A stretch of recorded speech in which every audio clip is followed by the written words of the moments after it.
All right. Hello, everyone. I'm John Cuevas, and my presentation will be about The Witcher 2, Assassin's Kings versus The Witcher 3, Wild Hunt.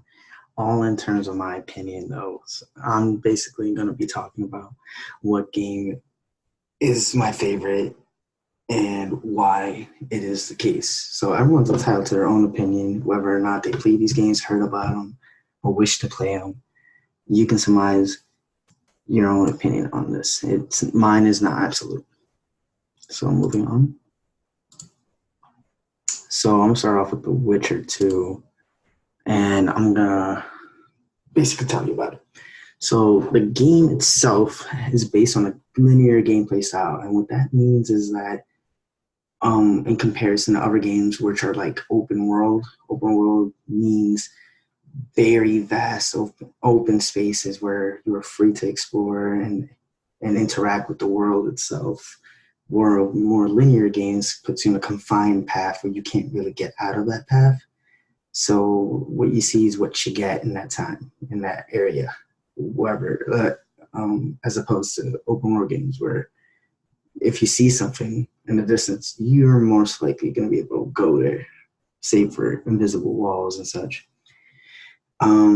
The Witcher 2 also had a concise plot that has serious major themes of war and politics. So it's very action packed, very not necessarily emotional, but more like the world as we know it and at that in this game is falling apart in more ways than one. And that to me that makes it a more interesting take on the genre itself, since political intrigue isn't really talked about, especially in medieval type games. A major thing that is my favorite thing about the game itself is the fact that it has two major paths. That seriously, that those words are not just overdoing it. They actually do change the game. Like you are, if you pick one side, um, you'll go on another, just a whole different. It looks like you're playing another game, really, because it's nothing alike, except for the last chapter where you're both stuck in the same area. But it's like you're playing two different games at that point.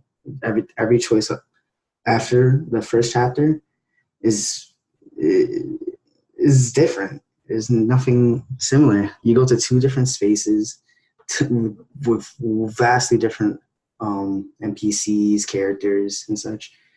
Different armor you can acquire, different dialogue, different places you can go, different environments, different quests, everything. And honestly, it has high replayability, and that's pretty promising in games nowadays.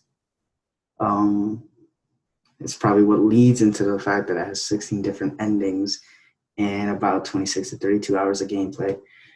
Those go hand in hand because the game is quite short, but that's a good thing. It leaves you wanting to play again, not only because of the two different paths that you can take in the game, and not only because of the 16 different endings, but it's nice and short and concise, and it just smacks you with all this stuff. It makes you just want to keep playing. It's kind of addicting. At least to me, it is.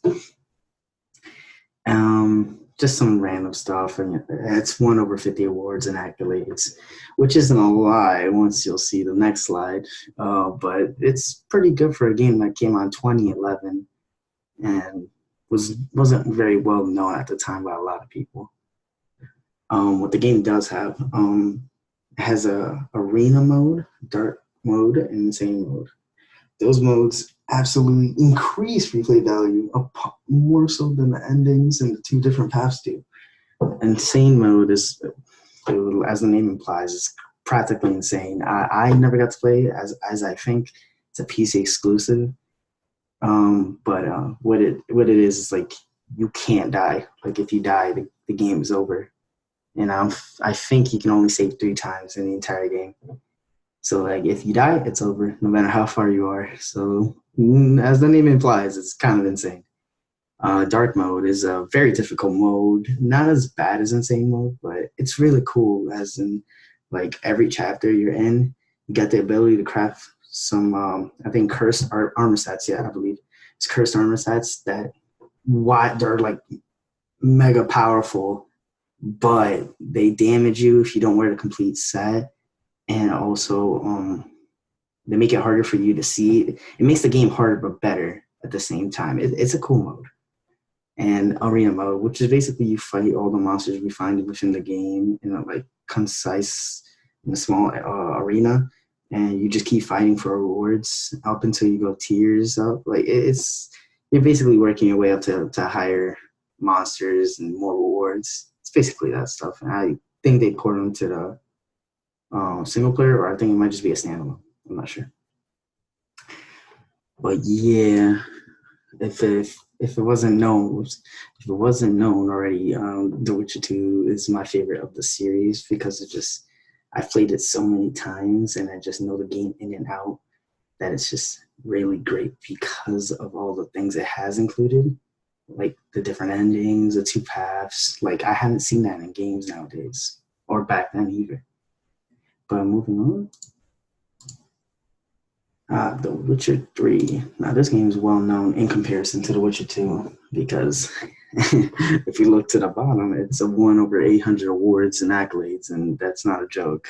So I think it holds some standing over games of the genre because it's probably going to be set as a pedestal for other games to be based off.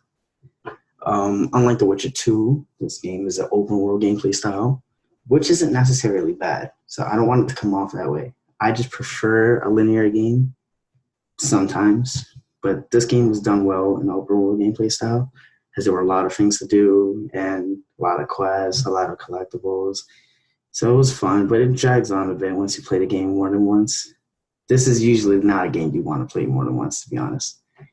The story is very emotional. You're hunting for one of your loved ones, and starts off for you hunting two of them until something happens within the story, and then another thing, and then you find them. But that's not where the story ends. It keeps going. It's based in chapters and acts. So when you get there, you get there.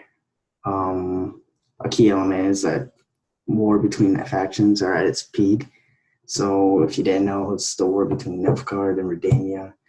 Redania is one of the last surviving kingdoms of the Northern Realms, and they're basically trying to conquer a specific area that will hold a tactical advantage over the Nilfgaardians. And that's a side plot, but it's still a huge part of the game. And you can have choices that affect that, just like any other choices you can have in the game. It'll always affect something in the later. It's about 25 to nearly 350 hours when you include the DLCs. Again, that's not a joke. Some people could just speedrun the hell out of this game, or you could just take your time and do everything, and boom, you get 350 hours. And those are not hours lost, not at all. But yeah, that's pretty much the two games in a nutshell.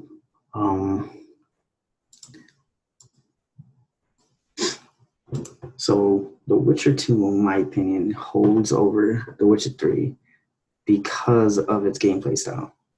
That's just hands down the biggest reason. The fact that it's small and concise and everything's put together right in front of you is the biggest reason why I am in love with that game.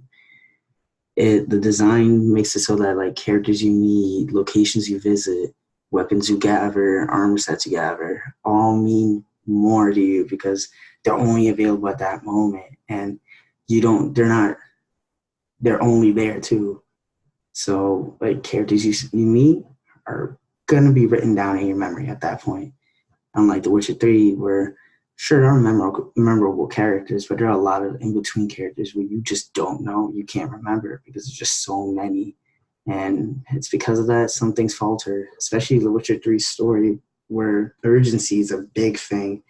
And it just feels that if you get sidetracked and start doing side missions and side quests in The Witcher 3, it kind of throws you off from the narrative of the game because you should be doing something over and over, but the game isn't necessarily pushing you to do that. While in The Witcher 2, you can take your time. The urgency is there, but it's not, you can only do so much before you progress. So it's not like you can spend 50 hours doing whatever in Witcher 2.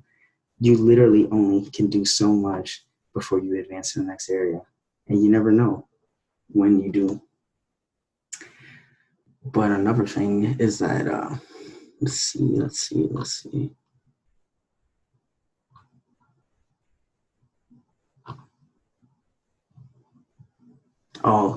The fact that the environments are smaller, it just makes it so that it includes way more details, and it's just more memorable to look at, just like how the characters were.